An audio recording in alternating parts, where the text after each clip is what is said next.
Hi, welcome. Andres, I see you joined. Welcome, welcome. We'll give everybody a few minutes to hop on.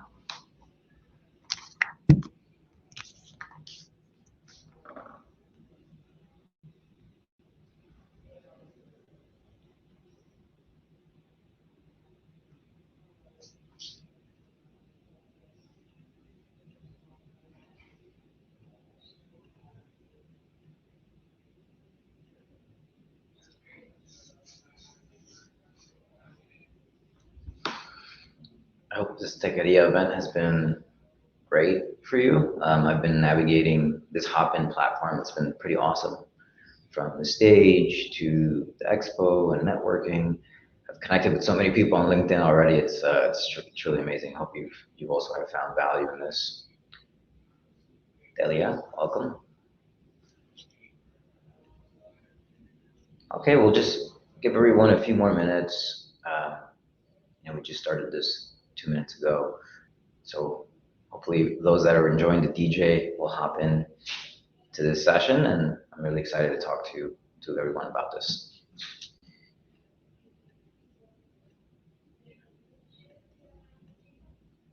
Little housekeeping items. So there's a chat for the session as well as a chat for the event. So Andres, I saw you posted a message in the session chat. Excellent. For everybody else, you want to do that as well. Just make sure if you send a message, put it in the session chat. Okay, and we'll get started in about a minute or two.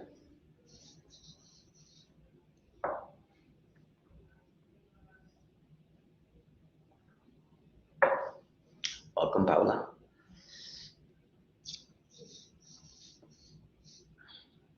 So I hope everyone's been getting a lot of value from this Techqueria event. It's been great. I know I've connected with a lot of people. So it's really exciting to see this vibrant community. We'll be starting in about 30 seconds just to see if a few others will join.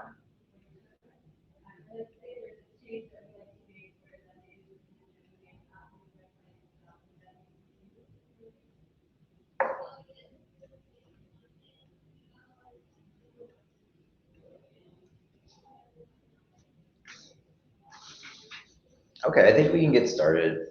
If others trickle in, I think that's okay.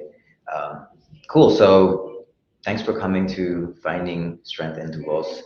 I reached out to Techqueria when they were having this event, and there's something I'm really passionate about, and I wanted to have a really good discussion with peers and those in the Latinx community. The intention of this charla is that we all do really good work. We know we do good work. We're awesome at the work we do, but do we make it known? Do we actually advocate for ourselves? So this charla is meant for all of us to explore how our culture and our upbringing and our backgrounds and our history plays a part into why we often remain silent. Why don't we advocate for ourselves? Why don't we ask for that raise? What is it about just our background and our family and our friends that prevents us from doing that? So I want to have an honest conversation, learn how to embrace, we could all learn how to embrace our identity, our achievements. We actually are very, very, very talented and well-versed individuals of this Latinx community, and we need to kind of own that. And obviously the community as well. How do we leverage the community to make that those around us listen? So I'd like to start off with just a couple of housekeeping announcements. So if you want to chat, there's a session chat, not an event chat. That way we keep our chat kind of tied to this event and doesn't go out to the larger audience. There is the ability for you to ask a question. And then in about 10 minutes or so, I'm going to ask everyone who is on this to hop in and share your audio and your video and share a story, particularly with the question that I ask, so that it's a multiple interactions, right? I want to hear from you. I want to hear about your stories as it relates to finding strength. Welcome everybody. So I'd like to just start off with an introduction of myself. So my name is Gean Martinez. I was born in the Dominican Republic. I immigrated to New York City when I was 5 years old with my mom. I grew up in New York City, grew up in Queens, went to the public school system, and I've been into tech. I got into tech when I was like 12, 13 years old. I've been doing it for 16 years. I led and grew teams at Infinity Info Systems, which is a consulting firm, and Silverline as well. I led their data and engineering team there. at the start of the year, I co-founded a company called Sportai. I'm currently the CTO of that company and co-founder. And that company, what we do is we help underserved students. So if you're female or identify as female, or if you're represent or part of the BIPOC community, you don't have the same resources that privileged kids do. We got to work twice as hard, and I didn't have an uncle that worked at JP Morgan growing up. I'm sure those that are joining this call also had the same issue. So I decided to build a platform to help students for free. So it's a free app. They download it. If you're between 13 to 23, you can get value out of it. And it's really tied, I think, to the topic of this conversation. How do we find strength in our voice? Where did it come from? Why is it that we don't advocate for ourselves? And in my career, as I mentioned, 16 years, I was senior director of the data and engineering team at my last company, and I'm a CTO now. And my mom, I'm sure you guys also have the same experience. My mom still says, "Hey, did you check in with your boss? Every day. Oh, you're late. You can't show up late. You gotta shave your beard." And it's something that I think was part of just our culture, our Latinx culture. I think our parents, if you're an immigrant, or if your parents, just did not grow up here at all, they want you to just shut up and be grateful, right? And I think that's holding us back. And I used to get upset, but now I kind of understand where they're coming from. It took a lot of guts to come and immigrate to this country. And what I've been doing with my mom in this scenario is I've been talking to her and educating her, and like, "Hey, mom, I don't have to check in with anyone. People have to check in with me. Like, I manage people, at my previous company. It's just not how it works." And I actually have been able to make progress as it relates to that with her and understanding. But I think about how many of that advice that my mom gives me about, just be grateful, how much of that is actually ingrained in everything I do. If someone gives me a raise, in my career, if they gave me a $2,000 raise, and I wanted it to be five, maybe I just held back, right? Because deep down, I was just supposed to be grateful that I have a job. So that's what this charla is about. I want to discuss, kind of invite others to come up on stage and share how they've experienced struggling, or how have you struggled to make good work be known. Have you also experienced the message of, hey, just work hard and be grateful? Yeah, so I want to open it up. If you want to share a particular experience like I did with sharing about my mom, just feel free to join this charla. I think there's a way for you to ask to be a part.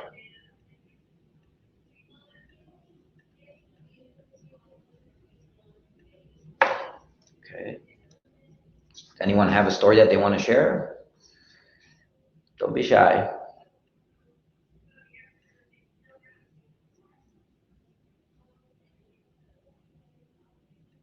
Yeah, Diego, good question. The focus of this story is, or this charla, is to talk about how to find strength in our voice. And the very first thing that we need to talk about is, why is it that we don't speak up about our accomplishments, of our contributions?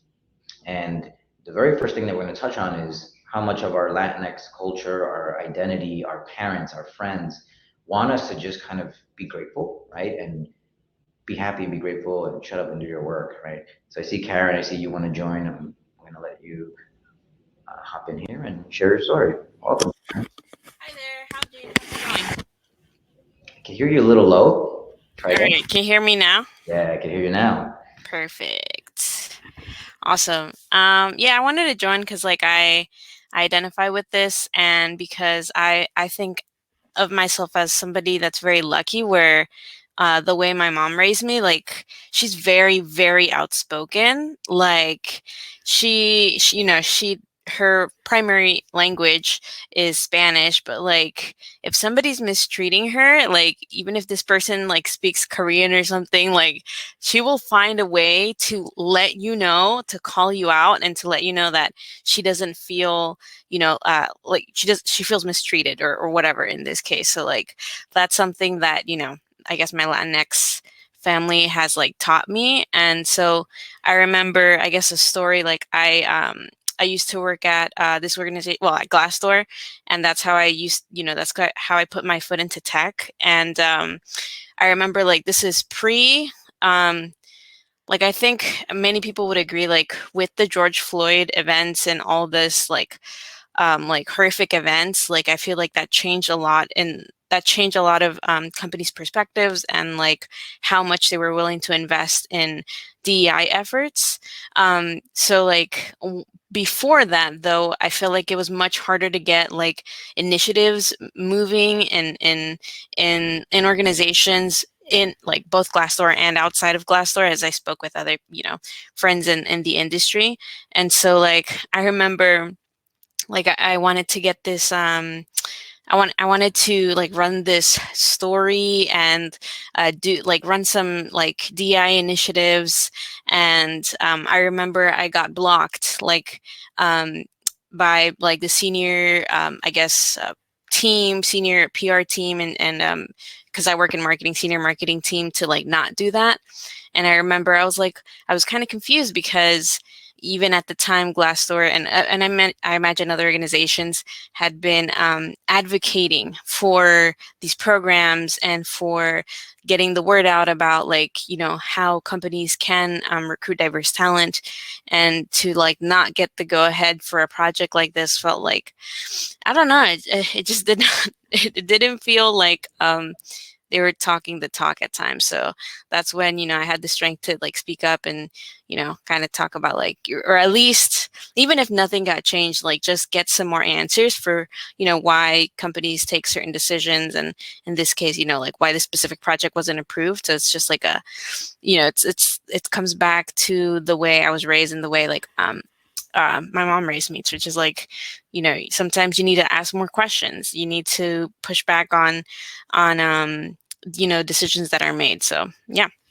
Yeah, that's awesome. Thanks for sharing. And for sure, a lot of the events that happened over the last couple of years probably had a lot to do with the 2016 election, and then everything that happened after woke up a lot of people and a lot of organizations as well. And now we have, and I experienced it, now we have ERG groups everywhere. We have DEI initiatives. We have, these teams are growing. They're doubling in budget, doubling in size, which is a very positive thing to see. But yeah, I think your example is actually kind of the inverse of, it worked positively for you because your mom said, "Hey, ask questions, follow up," which is great, right? That's all. There's also that aspect of the Latinx immigrant culture, which is that fire, right? That exists within our families. The inverse of that is some of what I've experienced, where my mom would say, or uncles or just cousins, like, oh, don't say that, like, just tell them, do what you're supposed to, make sure that you, a good example would be when COVID hit, we were all working from home. Do you know how many times Mm, I had to hear from my mom, hey, make sure that they know that you are present behind, in yeah. your computer, right? Because you're not going into an office. And I was like, I don't need to do that. How many years do I have to tell you? I don't, I'm a senior director at this place. Like, they have to do that with me. So it's really interesting. Thanks for sharing about both of those things. Um, yeah, does anyone else want to join and contribute or share? Feel free to feel free to reach out or join the moderation panel. You could hit ask to share video.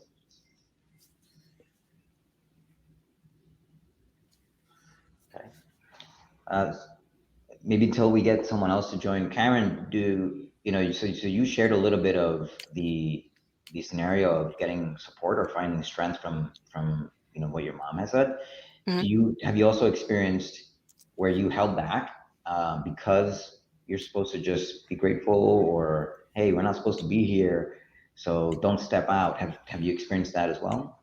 Yeah, I think, like you said, I mean, there's also that trend of, yeah, like you said, you kind of stay in your place, put your head down, kind of work, and please the bosses at any cost possible, including like your mental health.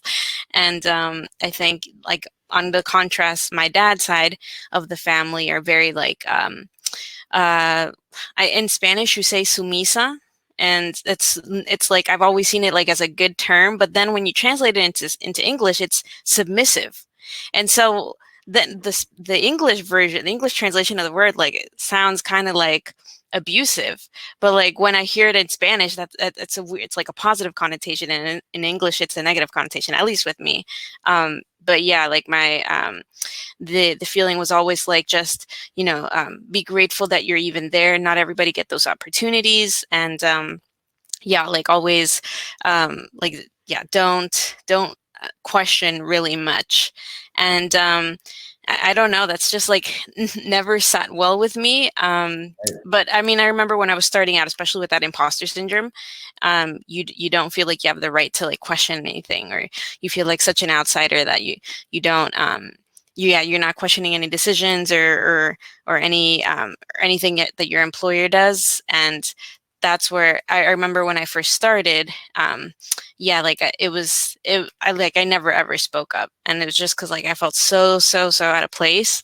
And I remember, like, I moved across the country for my first like tech job, and that's why I feel like, you feel that imposter syndrome at times. And I feel like there's probably so many instances, I can't even remember how many of them, where, where we're talking about like this initiative, and you're just, you feel that imposter syndrome so much that you're scared to even speak up about, like, proposing a new idea on, like, in my example, like a specific marketing project or on a specific initiative.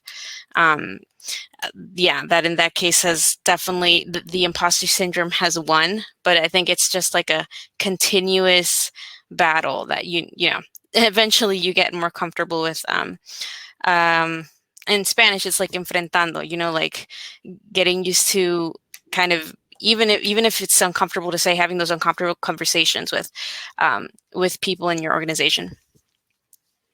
Yeah, thanks for sharing. I totally agree. Looks like Rosalinda is gonna join us and also share a story. Just to touch on that, Karen, I definitely, hi Rosalinda, I definitely agree, and thanks for sharing that. I feel like the thing that we can all do is reflect on the fact that there are both of those sides of the spectrum. Um, and we are also our own individual person. Like we have our own way of reacting, and I think just being conscious of what those influences from family and friends can do to us in the workplace is super important. Rosalinda, would you like to share?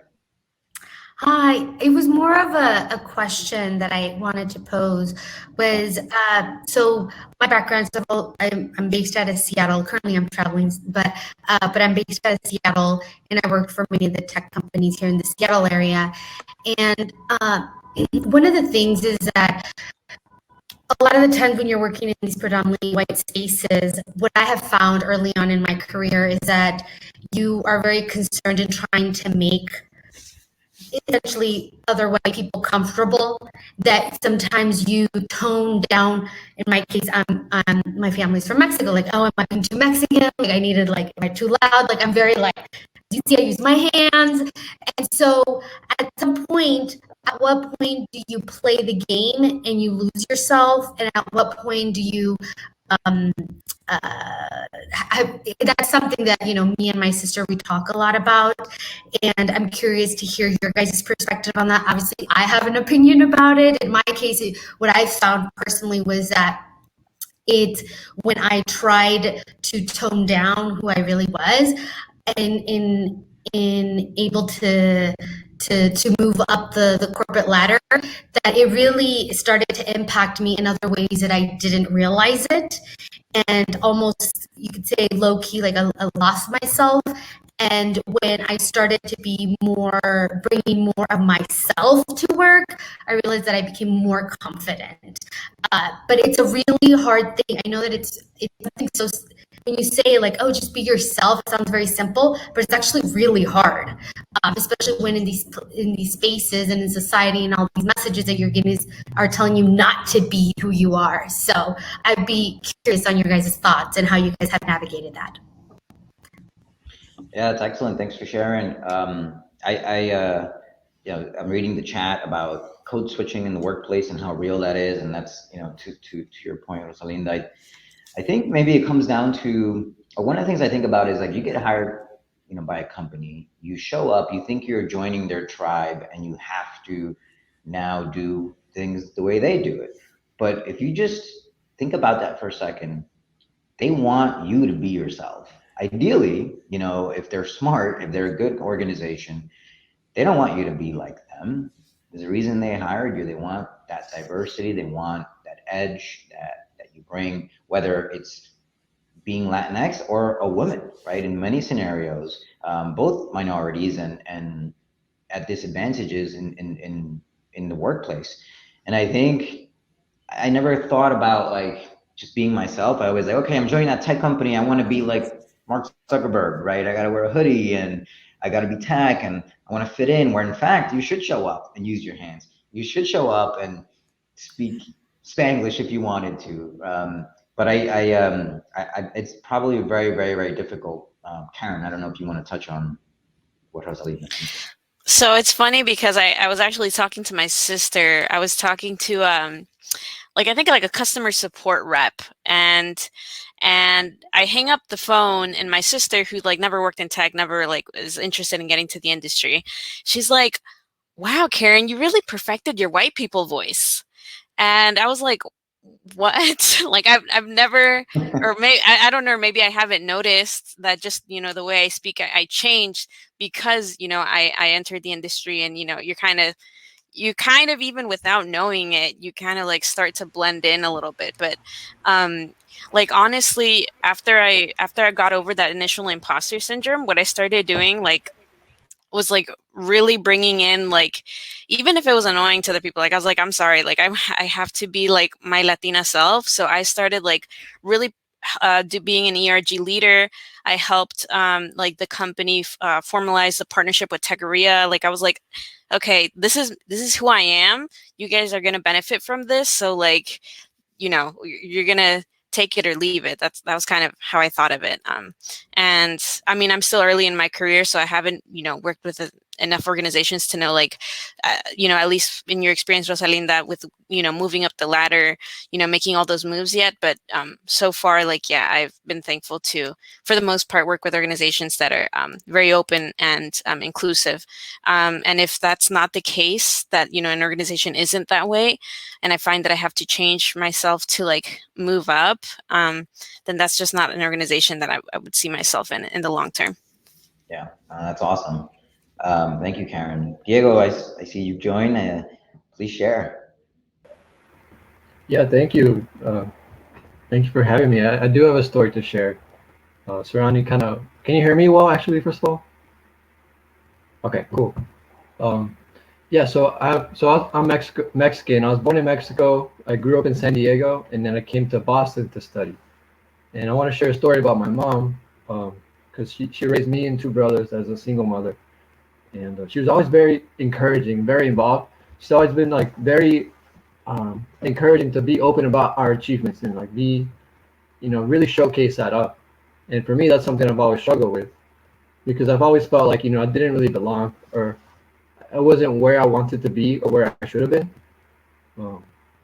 Like my mom to this day. So I was valedictorian from my high school. That was a ton of work. And because of that, I got a full ride into university. And when I got into university, I actually struggled a lot. It took me 6 years to graduate. I felt very unprepared compared to a lot of peers, because I went to like a private university where everyone was like very prepared, had a lot of like really tough courses under their belt. So like, a lot of my grades were pretty poor. I got a lot of D's. I got a couple F's, like straight up F's. But like when I'd go home, like my mom was like, she like works cleaning houses. So like all her employers should be like, hey, meet my son. Like he's into computers. He's really smart. And he's like, valedictorian and everything. So it's just kind of interesting seeing that disconnect of like, back where I came from, you know, I was kind of like accomplished and stuff big, but like where I went to school, I felt very small and very unprepared. But that now that I've graduated, I feel like, you know, I'm getting there. You know, I realize that my mom was right the whole time. It's better for me to really, you know, showcase my achievement and be proud of myself and everything I've done. And yeah, a lot of these stories, you know, really resonate with me. You know, as I start my career, I just really want to, you know, carry that forward and just, you know, keep pushing through. Yeah, Yeah, thanks for sharing, thank you. Diego. Yeah, it's a good segue to the second topic of this charla. Now that we've discussed, um, you know, kind of holding back and the different influences that exist within our families based on our heritage and our background and our upbringing. The second topic is related to that is, did you know, Diego, and you touched on it, that just knowing two languages is quite an accomplishment, right? Very, very, very, very accomplishment. Being able to navigate different culture contexts at home and at work and with friends. That's impressive. And I think back at when I was a teenager, or even prior to that in elementary school, my mom didn't speak English. I had to translate in like live for our teachers, my teachers and my mom and my teachers. And hey, that's a leadership skill, you know, translating and being able to make sure these two people get along and that nothing gets lost. Uh, the speaking two languages, reading and writing two languages, interfacing with customer service, similar situations. My family members would go to the mall or shop for something, or I'd be the one who has to call AT&T because they overcharged us, right? And I had to navigate that at a very young age. These are all accomplishments, and I want us all to kind of take a step back when we feel like we can't speak up at work because of a raise. Think about the fact that you are way more accomplished than your peers, and you should live that and live that truth. So Diego, to your point, you should be very proud of where you are, what you've done. It's not easy, you know. I don't see a lot of Americans going to other countries and succeeding, right, and embarking on a journey. It's not something that a lot of Americans do, right? You see a lot more of that from like European countries, and as immigrants, that's something that we should be really, really proud of, whether our parents did it or we did it or we're augmenting it. Curious to hear your thoughts on that. Maybe Rosalinda, if you have any comments on that.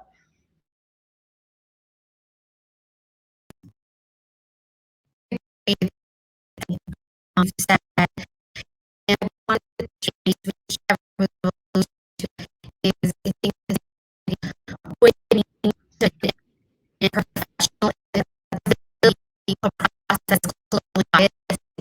You have to go You're breaking up a little bit. Is she breaking up? Yeah, right? Yeah. Try again.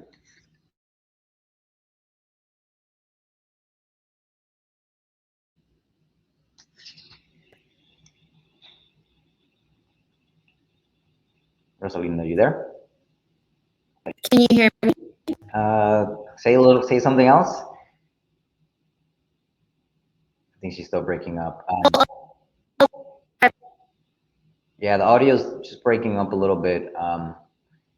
Maybe you could exit and rejoin. Karen, do you want to touch on you know, some of the accomplishments and some of the things that we should be proud of? Kind of what Diego was sharing. Yeah, I mean, in terms of all the, I guess the bilingual skills totally relate with you on, you know, having to be an early childhood translator. I remember we used to get like food stamps and like, okay, so like to me the easy part was like translating at hospitals and stuff, but it was like the freaking the government, like the food stamp, like like Medicaid also like helped like the government documents that were sent to the house were like the hardest by far to translate because it's like it's in such jargon that like as a child you have no idea like what that thing is saying. But yeah, I think that I definitely relate with your experiences there, and like I know that like even now, that's like as I entered the marketing industry, like that's what helped me get my foot in the door with a bunch of roles, which is like doing search engine optimization work and like content marketing. With companies that needed like bilingual help. So that was like an important part of like actually my career journey. And even like most recently, like at my former employer, as they were like expanding internationally and like, you know, going into the like Brazil market, Argentina, Mexico, like I was the go-to person because, you know, I spoke Spanish. And yeah, I think it was, I don't know, it's a blessing. And I don't know about you guys, but like for me, like I feel like my brain is divided into like when I think about like logical business things, like very straightforward things, like I think in English. But when I think about like creativity and when I like listen to music, like it has to be like in Spanish. I don't know if that's like if anybody else goes through that, but like I sat down and I realized that the other day, and I don't know. I guess it's just I don't know a weird way the brain works, but yeah, like I'm super thankful to have been able to you know read and speak in Spanish, and yeah, I think it's definitely a tool that you know will help us, and I think also I want to say though that like a lot of companies want those bilingual skills, but sometimes they want to give that bilingual pay, so like I want to advocate for like employees and translators and stuff to like you know ask for their fair share. Yeah, for sure. Hi, Catherine.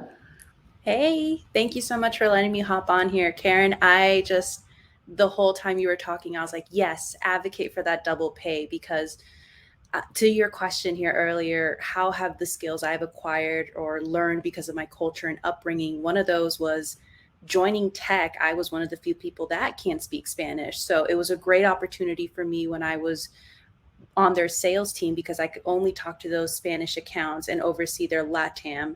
And it was disheartening to see sometimes that those were some of the most ignored regions until I came aboard because they didn't have anyone that spoke Spanish. And I think what you were mentioning, Karen, there is such an opportunity for us to bring our culture, to bring what we know about Latin America and just how we've grown up here, even in North America as well.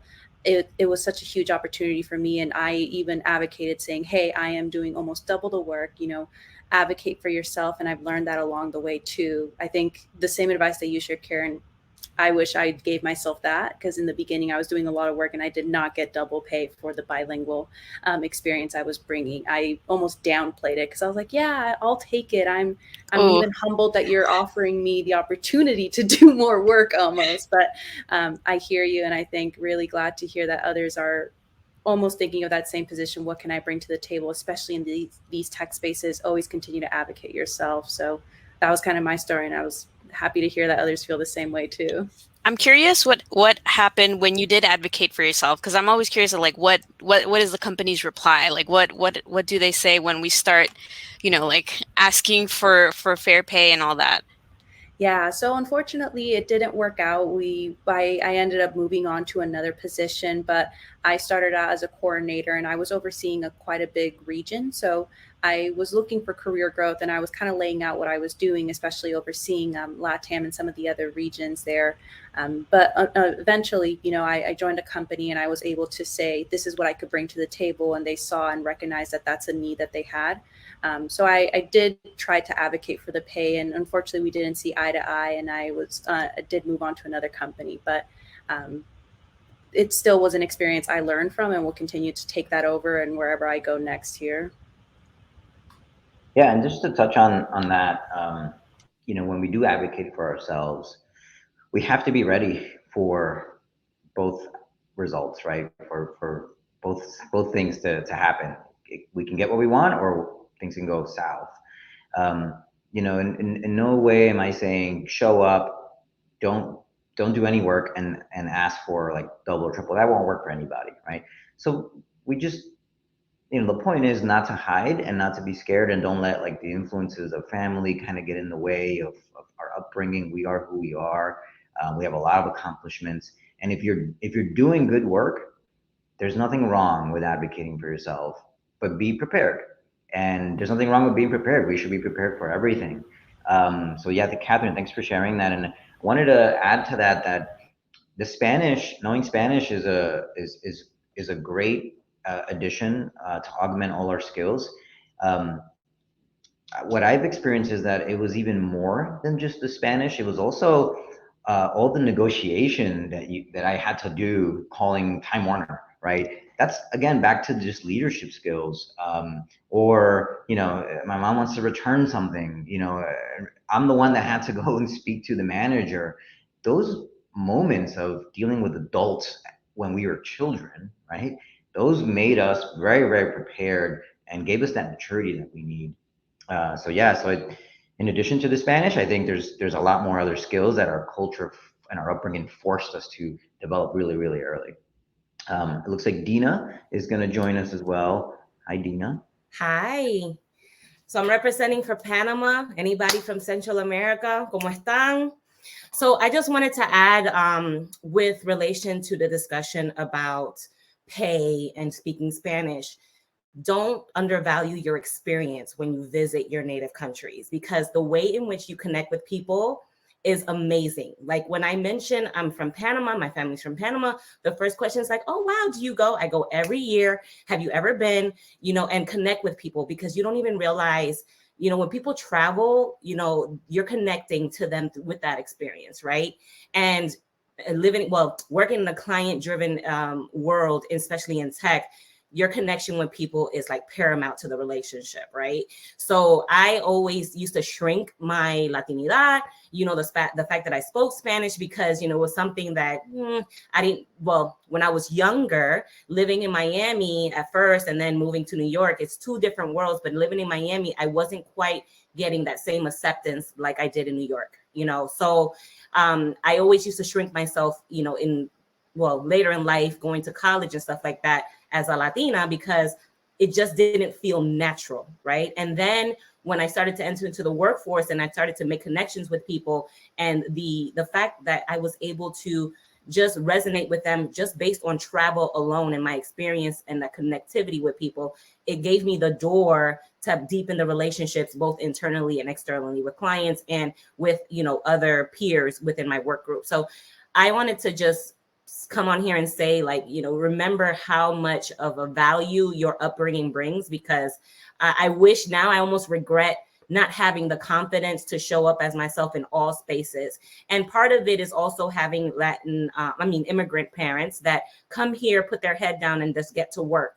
You know what I mean? They're so fixated on the English language and being American and getting citizenship that they often forget how valuable they even are to the contribution to this beautiful country. So just wanted to add my two cents there. Yeah, that was beautiful. Catherine, do you want to comment on that? Yeah, I think, we naturally connect. And I think especially in client facing roles, this is where we thrive. And just the way we were brought up, even from some of our own immigrant parents, we're always looking out and taking care of those around us too. So that we naturally bring that to the table, especially in the tech space that sometimes almost feels very transactional. We bringing our natural selves is breaking that mold, but it's a mold that's actually accelerating, whether it's the sales or just the relationship building we bring wherever we sit in the roles. I think that's where it's something that we find ourselves thriving in, and we don't even know it until we have discussions like this sometimes. So I just couldn't agree more to what you were saying earlier, Dina. Thank you. I appreciate you letting me on the platform. Thank you, everyone. Of course. I think to touch on that, Dina, connections and connecting is something that for a lot of Latinx comes pretty natural. We're just, we're fun. We're funny people, and we're a little loose, right? And we're just a little bit more relaxed. We're not very uptight. Not everybody's like that, but the majority, or a good part of them. And I think that that's a talent, that we have to hone in and capitalize on it, being able to connect with others. I'll tell you a quick story. 16 years of working as a consultant and climbing through the ranks and becoming a senior director at a $100 million firm.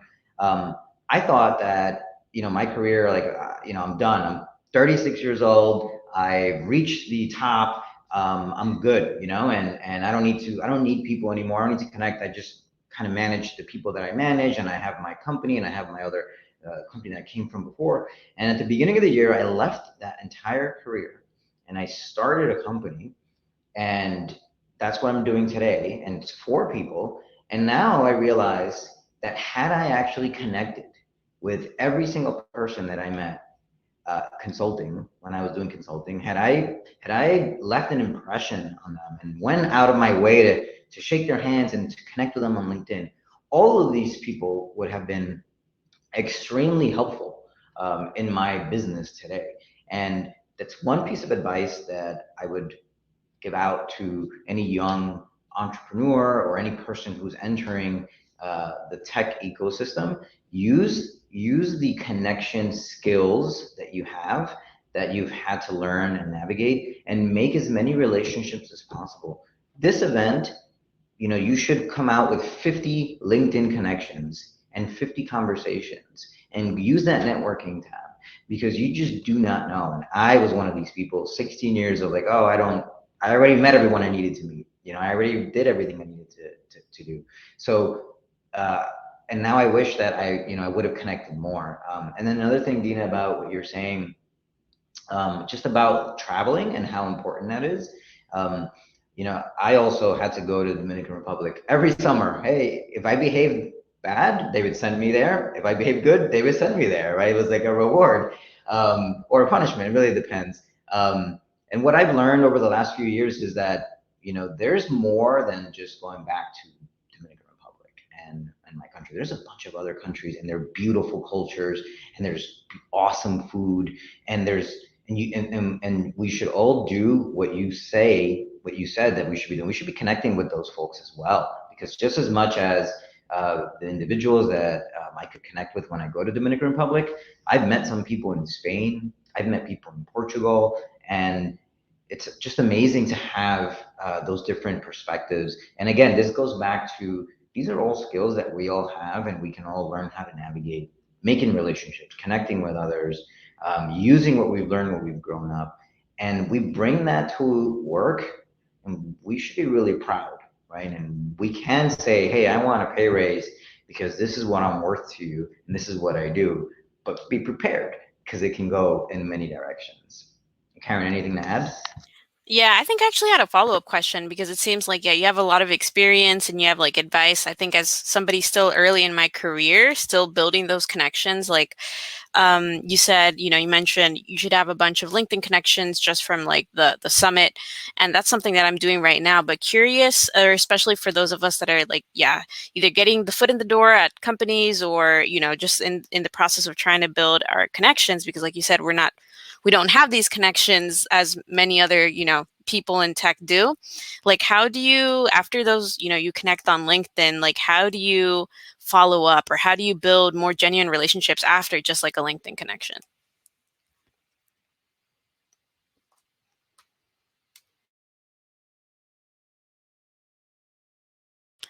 Oh no, I can't see.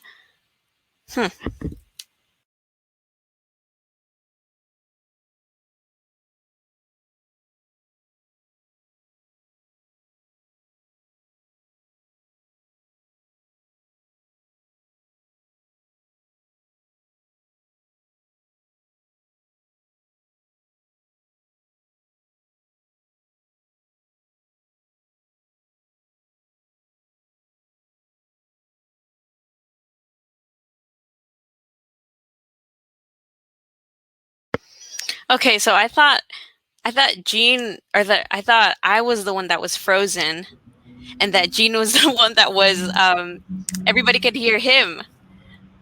Can you hear me, Catherine? I could hear you. I was hopping on just to let you know that I have the same thoughts, because there's so many people I want to connect with here, but I always feel like it's so, again, transactional, and I want to make sure that I'm fostering those relationships where we can grow with each other on LinkedIn, because I want to connect with everyone here, but how can we continue to take it outside of just a LinkedIn request is what I wanted to hear from Gean as well. I know, me too. I was like, I want to know. Can you hear me now? Yes. All right, great. Yeah, I think the first step is LinkedIn for sure. I think what has been helping me a lot has been, after that LinkedIn, there's nothing more powerful than this video, Zoom. The pandemic has really taught us that we can connect with others virtually. And there's even a more powerful connection when you can actually meet them in person if they're ever in your city. And it's very easy for people now to travel. So I think what I would do is, Techqueria does a pretty good job with the cafecito. Just, hey, ask for the people who you connect, ask for 15 minutes of their time. You just want to get to know them, show up to the meeting and don't talk a lot about yourself. Just ask questions, ask questions, ask questions. They'll do the same. And you never know. I mean, you'd be surprised at how many opportunities will open up for you. And you could look at my picture on LinkedIn and like you connect with me, but you have no idea what I'm about. And every single time that I've actually met someone and met up with them on Zoom, it's just a better connection. And every time that they're in town, they'll hit me up and we'll go and I'll either get a coffee or a drink or dinner. And from there, that's where things really, really pick up in terms of expanding your network. So that's one thing that I've been doing. You don't have to do it all in a week. Just reach out and and then spread it across a couple of weeks or even a few months. That would be one recommendation. Paula, I see that you've joined. What would you like to share? Yeah, no, I was also wanted to jump in on this topic of the networking, because I think this is something that I felt so bad about for a while, because it feels like I don't want to seem like I legitimately want to get to know people, but then it's like this, like, okay, in an environment where there's so many people and like, okay, and I think this for me was especially hard in in-person events. So for me, I found that one really big plus side of pandemic is when you have these events where you can, there's no pressure of like, how am I going to choose who I'm going to talk to? But like, okay, when it matches you randomly, like, okay, this is fine. And it removes this pressure of like the little group environments and this pressure of some expectation. I found that's been incredibly helpful. But yeah, I'm also interested in this idea of like, okay, you met somebody once, what's next? Yeah, makes sense. Catherine, you want to add to that? I think to me, I'm learning that. I wish that was a practice I learned a bit more early on in my career. But I think those are some of the ways I found opportunities, was connecting because of conferences like this or because of the specialty I'm in. And they remembered my conversation and what I could bring to the table. And in those 15 minutes, I also really wanted to be a mutual conversation where they get something out of it too. So I always want to make sure that I could assist them in some way. Myself being a community manager, I say, hey, I'm able to help you with online community management or this. Happy to chat about that. So the advice I would give is also saying, hey, I'd love to chat about the following too, not just say, hey, I want to grab 15 minutes of your time. But if someone you're getting to know, then taking the approach of, hey, I'd love to get to know you more. I thought we kicked it off, or we had a great interaction at the said conference. So giving the details of where you met that person is also really helpful as well. I've learned, especially after all these requests that are probably going to be coming in now. Right. Yeah, and there's nothing wrong with, there not being a follow-up or a job, it's okay. But what you'll realize is that after that conversation, they're your biggest fan and you're their biggest fan because you know a little more. And sometimes that's all it takes, them to like something or them to share a link of something you did to someone that is very interested. So absolutely, it's very helpful. Aileen, I hope I'm saying that right. Yes, Yeah. you did Welcome. it. That was wonderful. Very well done. I was like, he's going to switch to Spanish. Yes, well done. I have some insights about this because I have done way too many switches in my career. I was a muralist painter, then graphic design, then working in the museum world, then data science. Now I'm also in trauma-informed yoga. So it's like all over the place. And I feel like something that has worked for me is, as I am in these places, because I'm technically an introvert, and as I'm in these places where I'm meeting a lot of people, I keep notes of like things that people have said that I was like, holy shit, that was very smart. So I have notes on some people in here that I'm kind of gonna follow up on that and be like, oh my god. And some of the people that might be in this call, I probably already follow up on them, and I was like, oh my god, this thing that you said, that was so clever, and this thing, and I now have follow-ups to those follow-ups that I have on my notes, but I haven't bombarded those people yet because I happen to have a very quick brain. So you tell me something and I want to talk more, but I don't need to bombard your LinkedIn and all of that. So there's a few connections that I made in this event that I have more or less like 5 or 4 messages to send these people about the same train of thought, because it's more of power mapping. And this is straight out of like Stacey Abraham's book, which I've been talking about way too much in this conference. But it's this idea of, and I don't mean to be callous about that, but it's about the power in numbers and about the whole thing of like, you don't know who's in your network. And I have 12 years of experience in my field and whatnot. I'm a director. I don't care who I connect with, because I don't know if someone in here is in an organization where they'll need a director and they'll be like, I know you don't suck. Can you come work here? So it's been all over the place for me. And I think that taking notes and making like insightful bits of like things that people have said. And I have notes in here for some of the people that just jump off that I'm going to follow up with them about, because they said some very insightful things. So I think that that's something that matters, especially when we're going to get a bunch of like LinkedIn connects that don't have a whole lot of like meat into them. So that's it. I'm going to jump off. Someone else needs to be not the shy person and come do this. All Yeah, right? absolutely. No, thanks for that, Aileen. I used to go to a lot of conferences, and I'm also an introvert. I'd rather stay back at the hotel, and I just want to go to attend the session, not speak to anyone. And again, that's something that I regret. So how do we combat that, right? Because you don't just wake up and say, I'm going to be an extrovert, right? You're still an introvert. I think you just have to, like you said, I think it's a good idea to keep notes, take notes, and follow up with those specific notes. But challenge yourself. Say, I'm going to go into that room where everyone's networking, and I'm going to speak to 5 people. I'm not leaving until 5 people, that I've spoken to them. I've learned their name. And you would be surprised. You walk out of there with 20 names, right? Because you get used to it. And it's just a matter of just getting comfortable. We don't always have to turn into this master connector, but, go into these conferences and just, be a little bit yourself and be comfortable and be proud. And to tie it all to kind of the theme of this, of our heritage and our family. Think about how hard it was for if your parents are immigrants, or if you're an immigrant yourself. They came here, they didn't have connection, they didn't have anybody, and they still made it work. So we actually have a gift, right? Because now we can navigate both languages. We can go back to our country and to visit and navigate this one. And let's leverage that opportunity that they weren't afforded because they didn't speak English. They couldn't talk to people at, let's say, at the mall or wherever they're working, but we can. So let's do it. Let's go and expand our network. So I thought that was a really, really interesting insight. Paula, anything to add to that? Yeah, I think this, for me, I'm really bad at these in-person conferences. Like, this is something that I'm like, okay, I'm going to work on post-COVID, because I always feel some pressure of like, oh, okay, I already talked to you. I feel like I don't want to walk away, I have this is like my own. Yeah, I was on the stage yesterday and today as well. The DJ was on, and I felt like I was connecting with people from like the music and the reactions. Again, I think that's something, like, it doesn't have to be all business and all. Like, what can I do for you? What can you do for me?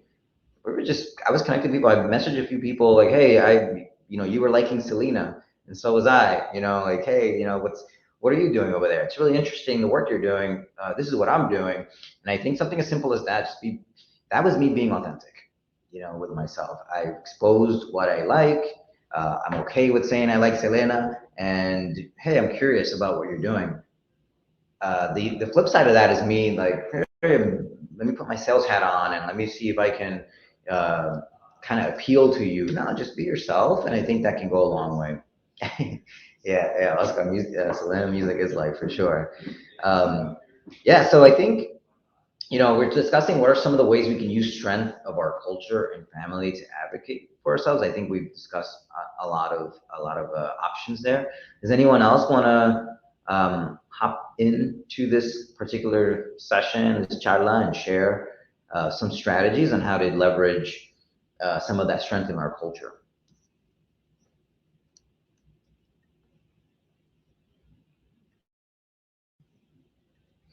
Yeah, Oscar, sounds like you're gonna come and sing or dance to some Selena for us.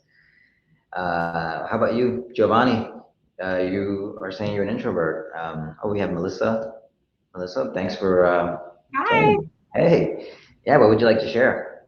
No, so something that I'm just gonna point out, and it's not anything bad, is so I have Brazilian heritage, and so I have a little bit of an imposter syndrome when it comes to especially participating in Latin kind of communities, and I feel really nervous talking about this. Yeah. Just because I think like Brazil gets left out of the conversation a lot of the time. So that was really all I wanted to add. But it has been really nice to be a part of this and like talk to people and do the networking and meet people, because it's still one of those things that it does feel like a community in lots of ways. And I'm 3 weeks into tech, so I'm brand spanking new. So it's really anyway, I just wanted to share that because if there's any other Brazilians out there, I see you. Thanks for sharing that. I think you know, the whole purpose of this conversation and even this event is about inclusivity and inclusion. And I think that you shouldn't feel that way. You know, a lot of I structured this call to talk about just immigrants as well, right? It could be from any place, and it's really more about your culture and the things that you have learned in your culture and how you should bring that to work as accomplishments. So it doesn't matter what you think or what others think or whether you belong or don't belong. It's 100% have to do with just your upbringing and your family. So yeah, you know, feel free to share with us some of the, you know, achievements, some of the things that you're proud of, and how we can advocate for ourselves for within our work. Sorry, some of the things I'm proud of? Yeah, so like the conversation has been about what are some of the strengths in our culture. So forget Latinx or anything like that. You could share maybe some of the strengths in your culture that can help you be successful at work. Yeah, no, I mean, I had actually a conversation with Diego, who was on earlier, about because I come from hospitality, so like restaurants hospitality is where I switched from.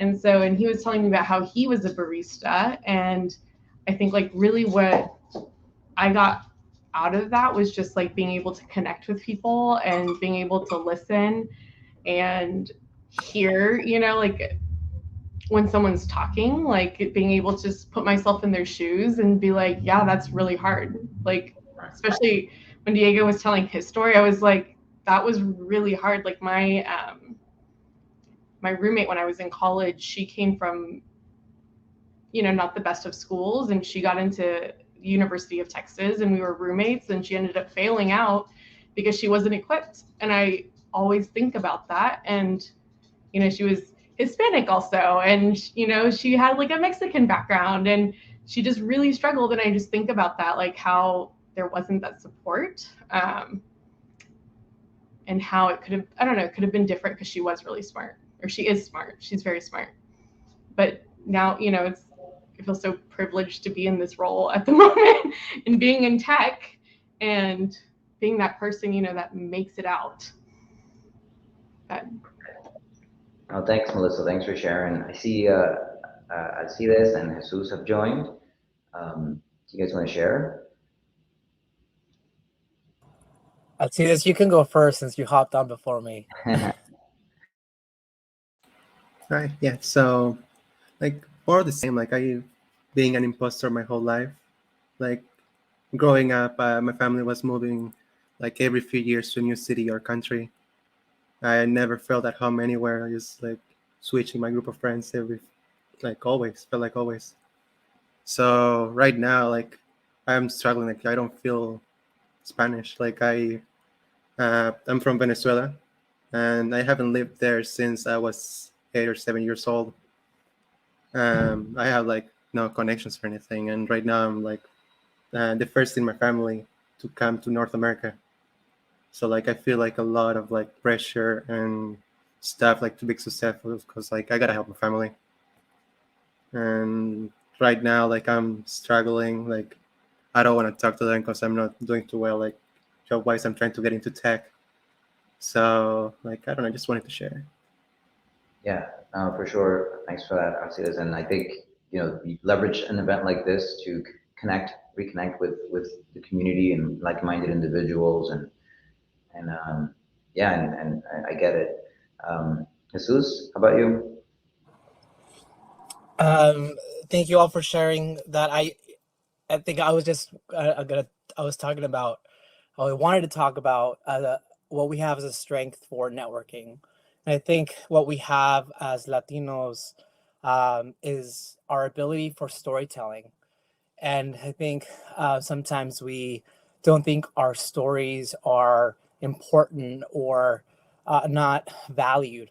But I think that we need to remind ourselves that our stories are so powerful and the world needs to hear them. So when you do have the opportunity to connect with somebody, finding that opportunity to share your story and be proud of it, we have so much resiliency in our community. Yeah, that's great. That's great feedback. One of the things that I've been doing a lot at my current role is we've been pitching to investors about our business, and these calls start off the same way, like introducing yourself. And for 16 years, I've been introducing myself like, very, very scripted. And I worked so hard to just get away from that and just speak from the heart and tell them my story. Hey, I was born in DR. I came here when I was 5 years old with my mom, and I went to a public school system. I really experienced a lot of challenges. That's why I wanted to build a product. The storytelling behind that is something that is natural, but I was hiding it. I wasn't using it. I wasn't leveraging it. And I totally agree. That's something that we should bring as value to our workplaces. So thank you for that, Jesus. And we're at time, so I want to conclude with a message for everybody. So as I said, you can find me on LinkedIn. You can find others on LinkedIn. We are Latinx. We're Techqueria members. We are a community, a family. Let's join together to celebrate our wins. For those that are on this session, this charla, after you connect with me, I want to hear about the things you're doing. I want to like the updates that you're sharing. I want to forward the links. I want to sign up for whatever it is that you are promoting or that you've launched.